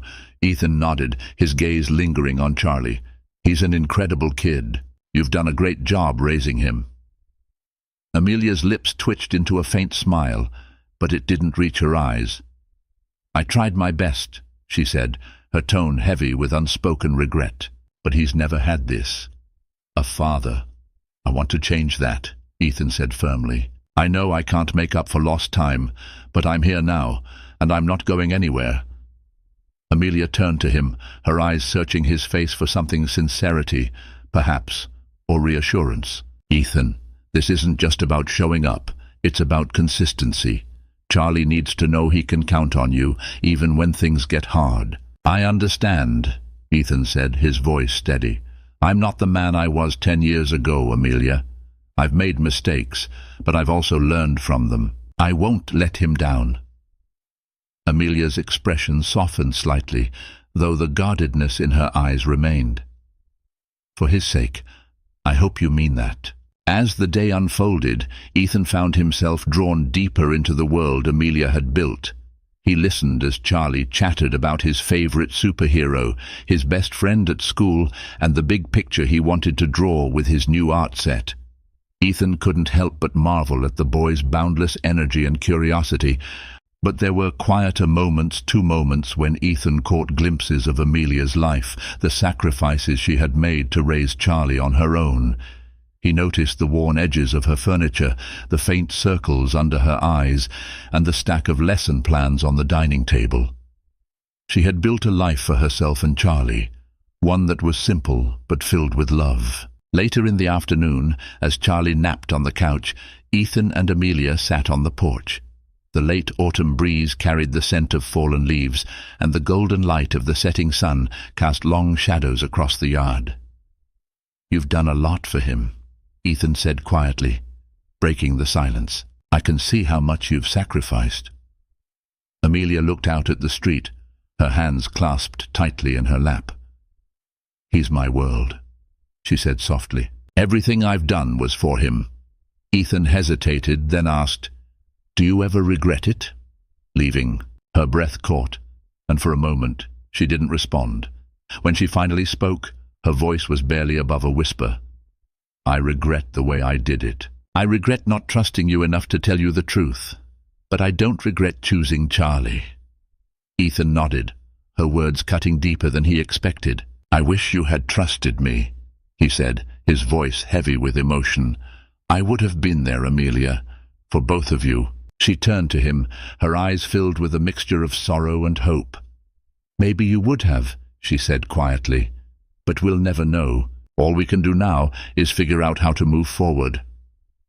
As the day drew to a close, Ethan prepared to leave. Charlie clung to his leg, his face scrunching with disappointment. "Do you have to go?" he asked, his voice small. "I'll be back soon," Ethan promised, crouching to meet the boy's gaze. "I promise." Charlie nodded reluctantly, his grip loosening. "Okay, but don't forget." "I won't," Ethan said, ruffling his hair. As he stood, Amelia walked him to the door. The air between them was quieter now, less charged, but still complicated.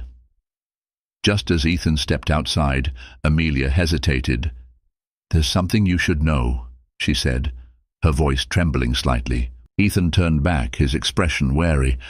"What is it?" She hesitated, then said, "Charlie's been asking about his father. Before you came back into our lives, he started noticing that his friends had dads, and he didn't.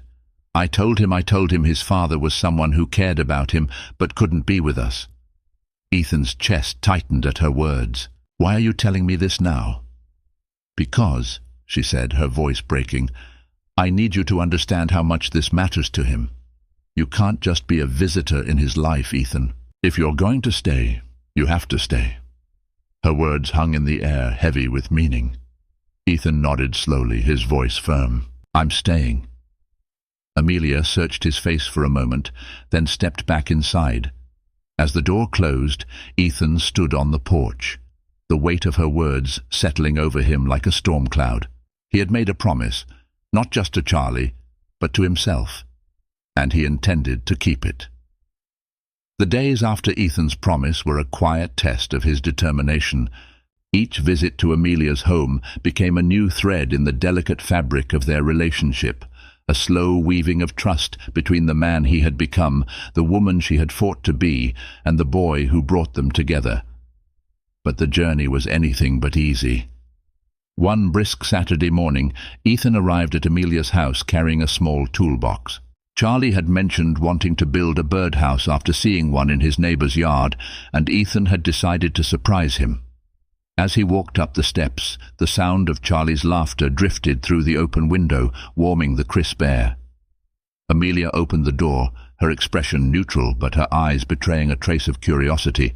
"You're early again," she said. Ethan held up the toolbox with a small smile. "Charlie said he wanted to build a birdhouse. I thought we could do it together." Her brow furrowed, a mix of skepticism and something softer flashing across her face. "You don't have to keep trying so hard, Ethan." "Yes, I do," he replied simply, "because this matters." Amelia studied him for a moment, then stepped aside to let him in. "He's in the living room," she said, her tone lighter. Charlie's face lit up when he saw Ethan. "You're here," he exclaimed, bounding over. "What's that?" "It's a toolbox," Ethan said, crouching to open it. "I thought we could build something together. What do you think?" Charlie's eyes widened with excitement. "A birdhouse? Can we paint it too?" "Absolutely," Ethan said, his heart swelling at the boy's enthusiasm. Amelia watched from the doorway as they spread the materials out on the dining table, her arms crossed. There was something about the way Ethan interacted with Charlie, patient, attentive, genuine, that both eased and unsettled her.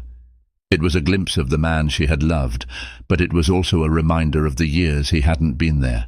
Later that afternoon, as Charlie napped in his room, Ethan and Amelia found themselves alone in the kitchen. The silence between them was heavy, but not hostile. Amelia poured herself a cup of tea, her movements deliberate as if gathering her thoughts. "You're good with him," she said finally, her voice quiet. Ethan looked up from his phone, surprised by the compliment. "I'm trying," he said. "I've missed a lot, but I want to make up for it." Amelia nodded, her gaze distant. "It's not just about making up for lost time. It's about being there for the moments that matter, consistently." "I know," Ethan replied, "and I will be. But I still don't understand why you didn't tell me sooner." Her shoulders tensed, and she set her mug down with a quiet clink. "I was scared, Ethan. Scared of how it would change everything. Scared of how you'd react." "Didn't I deserve the chance to decide for myself?" he asked, his voice soft but weighted with emotion. Amelia turned to face him, her eyes brimming with guilt. "Maybe you did, but back then I convinced myself I was protecting you. From the pressure, from the responsibility. And maybe I was protecting myself too." Ethan leaned against the counter, his arms crossed. "Protecting yourself from what?" "From getting hurt again," she admitted, her voice breaking. "You were so consumed with your company, Ethan. I didn't think there was room for us in your life." Her words hung in the air, raw and unfiltered. Ethan exhaled slowly, the weight of her confession settling over him. "I would have made room," he said quietly. "I would have tried." "I know that now," she whispered. "But back then, I didn't." The turning point came a week later during Charlie's school play. He had begged Ethan to come, his eyes wide with excitement as he explained his role as a tree. It was a small part, but to Charlie, it was everything. Ethan arrived early, scanning the crowded auditorium for Amelia. When he spotted her near the front, he made his way over. She glanced up as he approached, her expression softening when she saw him. "You made it," she said. "Of course," Ethan replied, taking the seat beside her. "I wouldn't miss it." When the curtain rose, Ethan's gaze was fixed on Charlie. The boy's enthusiasm shone through, even in his simple costume. Ethan felt an unexpected lump in his throat as he watched, a mix of pride and longing overwhelming him. For the first time, he truly understood what he had missed and what he was determined to never miss again. After the play, Charlie ran up to him, his face flushed with excitement. "Did you see me?" he asked, bouncing on his toes. "You were amazing," Ethan said, crouching to meet his eyes. "The best tree I've ever seen." Charlie grinned, throwing his arms around Ethan's neck. The hug was brief but powerful, a moment Ethan would carry with him forever. That evening, after Charlie was asleep, Ethan and Amelia sat on the porch. The cool night air wrapped around them, the faint sound of crickets filling the silence. "You're really staying, aren't you?" Amelia asked, her voice tinged with both hope and uncertainty. "I am," Ethan said firmly. "Not just for Charlie, but for us. For what we had and what we could still have." Amelia looked at him, her eyes searching his face. "Ethan, I'm not the same person I was back then." "Neither am I," he replied. "But maybe that's a good thing. We've both grown, both learned, and maybe now we can do this right." Tears shimmered in her eyes, but she didn't look away. "It won't be easy." "I don't want easy," Ethan said, his voice steady. "I want real, and I want you." Amelia exhaled shakily, a small tentative smile breaking through. "Then maybe we can try." The weeks that followed were filled with small but significant steps, shared dinners, family outings, and moments of quiet connection. Each day brought them closer, not just as parents, but as partners rebuilding what had once been broken. On a bright spring morning, as they walked through the park, Charlie ran ahead, his laughter ringing out like music. Ethan and Amelia followed, their hands brushing together before Amelia finally slipped her fingers into his. As they watched Charlie chase a butterfly, Ethan turned to Amelia, his voice filled with quiet gratitude. "Thank you for letting me back in." Amelia smiled, her eyes shining with emotion. "Thank you for proving I could." And in that moment, as the three of them stood together under the wide open sky, they knew they had found something precious, not just a family, but a chance to write a new story, one built on love, trust, and the resilience to start again. Life doesn't always give us the endings we expect, but sometimes it gives us something even better, a chance to start over. Ethan and Amelia's journey wasn't just about reconnecting, it was about forgiveness, growth, and finding strength in love. Together, they built a bridge over the years of pain and distance, creating a future where trust and family could thrive. If this story touched your heart, don't forget to like, share, and subscribe to our channel. Join us for more unforgettable tales that remind us of the resilience of the human spirit. Thank you for watching, and we'll see you in the next story.